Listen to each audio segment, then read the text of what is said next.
Hey guys, you're watching Tech Radar. I'm Basil and this is Razer's first foray into the smartphone world. It's a gaming phone, front-firing speakers, loads of power under the hood, but is it any good? Well, looking at the specs and price, it is. It costs around £699, $699 or 890 Australian dollars. But you can actually even pick it up on 3 here in the UK for as little as £605. £605 for a phone with a Snapdragon 835 processor and 8 GB of RAM? Yes, please. The design is very blocky. It's got squared off corners, it's got a lot of bezel up top and bottom, owing to the stereo speakers bookending the screen. Flat sides mean that it's pretty easy to hold, and that's especially true when holding it in landscape and gaming on it. But you might find when you're holding it like a smartphone, the corners dig into your hand a little bit.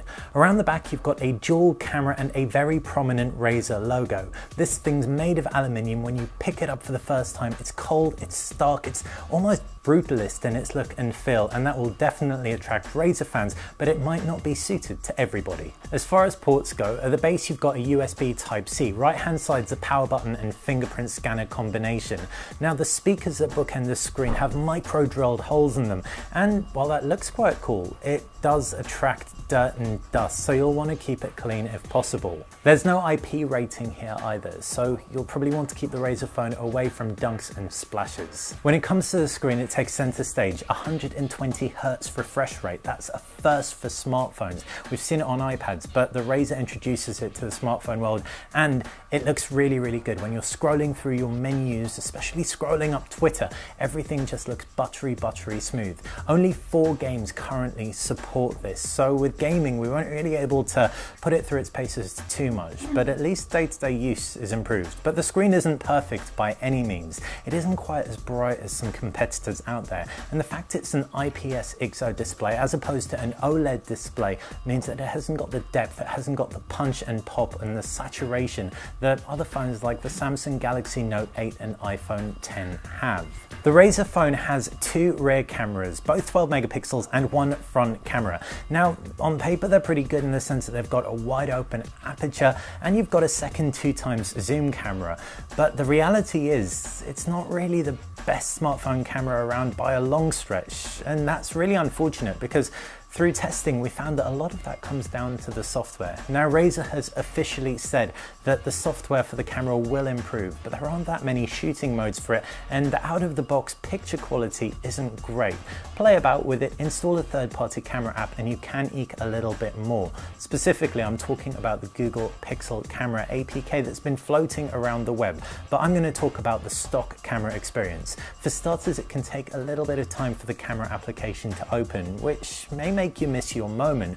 Also, dynamic range isn't too good and focus can take a little bit of creeping. Once it does take a picture though, provided your hand's held still in good lighting, it can get a good amount of detail in there, and if you do play about with it, you can probably eke out something passable. But install a third-party app like I said, simply point and shoot, and you can get a really good picture, suggesting that the hardware is more than capable, it just could do with being better optimized by Razer. Now, talking about that second camera with the 2x zoom, it feels, well, frankly speaking, a bit pointless. The reason being, if you just take a picture with a primary camera and crop into it, you'll actually pull more detail than if you take a picture with the 2x zoom camera. As a result, I would have much rather the next bit, the guys behind the hardware, and indeed Razer, get the money that they plumbed into both cameras and make one really good camera like the Google Pixel 2 and Pixel 2 XL. The phone can also shoot up to 4K video, and despite there being no optical image stabilization, the electric image stabilization does a decent job. It's not going to be mind-blowing, but it holds things relatively still, and the microphones record sound pretty well too. The front selfie camera is also decent for portraits. Neither front or rear camera affords you options like background blurring and stuff like that, but when you are taking a picture of yourself with the front camera, it's not too sharp, so you don't see every single pore, but at the same time it still manages to get a good amount of detail. So I'd say I'm more impressed weirdly by the front camera compared to other phones on the market than the camera around the back. The user interface is really malleable. You've got Android 7 under the hood, so not the newest version by a long stretch. Would have loved Android 8, but Razer said that it was all down to optimizing the 120 Hz refresh rate. That is why it launched with Android 7. Still, you do get Nova Launcher on here, and that gives you a lot of flexibility. And Razer's loaded up their own theme store, so you can install custom themes specific to games available for the device or that will be down the line, like this Tekken theme I've got here. What's also noteworthy is, at the moment at least, all of the themes are free. Nova Launcher's really malleable, so you can change your home screen grid sizes, you can add gesture support and things like that. And you've also obviously got all the applications available through the Google Play Store. Multimedia is also really good on here. The front speakers are really loud, tuned by Dolby, THX accredited.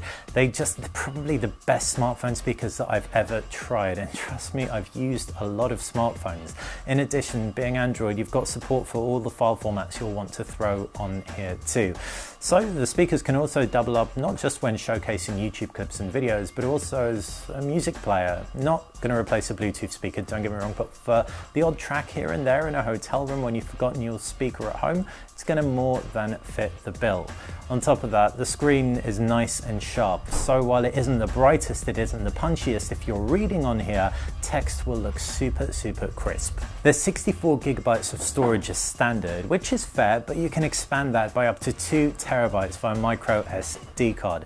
No cloud storage options out of the box, but it does ship with Google Photos, which obviously means you can upload your photos at a max resolution of 5 megapixels for free and have them backed up, even if not full resolution. Now, the last thing when it comes to multimedia on this device is the lack of 3.5mm headphone jack, and that might annoy some people, but it's great that Razer's shipped their phone with a 24-bit DAC-laden dongle. Now that was a mouthful, but this is really cool. It makes the sound when you listen to your music that bit louder and that bit better quality than other devices. We listened to it against the Samsung Galaxy Note 8, for example, and that extra volume and roundness came through not just in pop music with a fair bit of bass, but even with guitar strumming songs too. And that was verified by our audio expert, John Porter. So yeah, Razer's 24-bit dongle does indeed make a difference. And as a result, this is a very competent multimedia device with a really solid UI. Unsurprisingly, the Razer Phone is the best gaming phone around when it comes to ergonomics at the very least.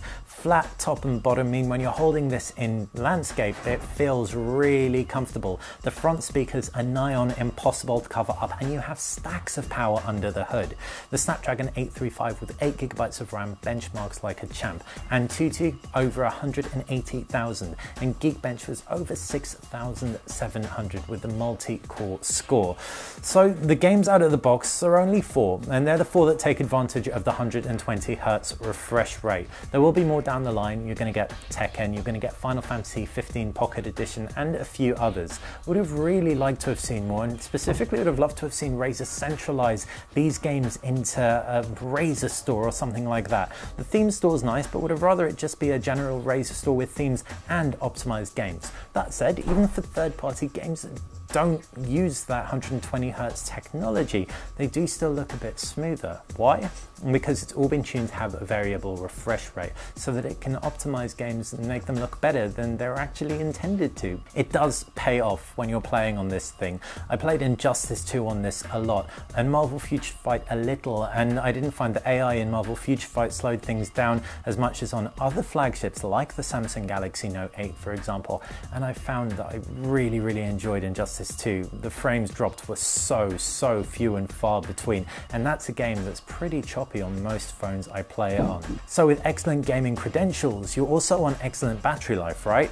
And unfortunately, in spite of having a whopping 4,000 milliamps under the hood of this thing, whether it's the 120 Hz refresh rate or just the fact it's not an OLED display and it's an XL IPS display, it isn't as good as I wanted it to be. The comparably sized Mate 10 Pro lasted 2 days. This, you'll be lucky if you're gaming on it to get a full day. If you're using it regularly, then a full day is super realistic, but this is a Razer phone, guys. I want to game all day and potentially have some juice left over for some nighttime gaming as well. And unfortunately, I didn't. So the Razer Phone in a nutshell. The design, it makes a statement. It's bold, it's angular, and I for one liked it, but it definitely won't be for everyone. Fingerprint scanner on the side's nice and responsive, and it feels and looks very, very solid. The screen is good. It isn't the best out there when it comes to punchiness, when it comes to brightness, but that 120 Hz refresh rate is noticeable from browsing the UI right through to those only 4, admittedly, optimized games. But I really liked it. It felt a little bit special.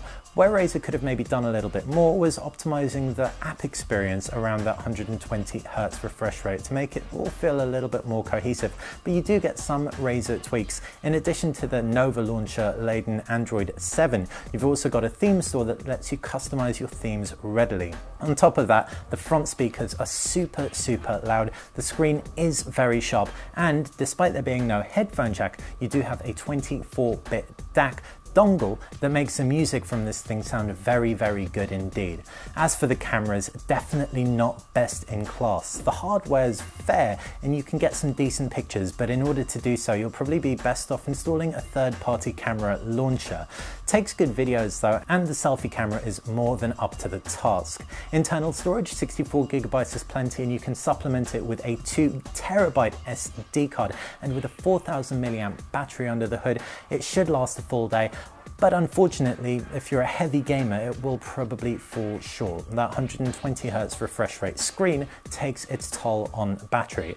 Ultimately, it's a really, really solid first attempt from Razer and second attempt from Nextbit. But the final point to consider is that at £605 on 3 pay-as-you-go, and that includes £10 top-up, it is excellent value for money for the specs that you're getting here. If you're a gamer, I could probably recommend it in a heartbeat. But if you're not, you may want to look around. To read all the words associated with this review, check out John's full written review at techradar.com. Hope you enjoyed this video. Thanks for watching.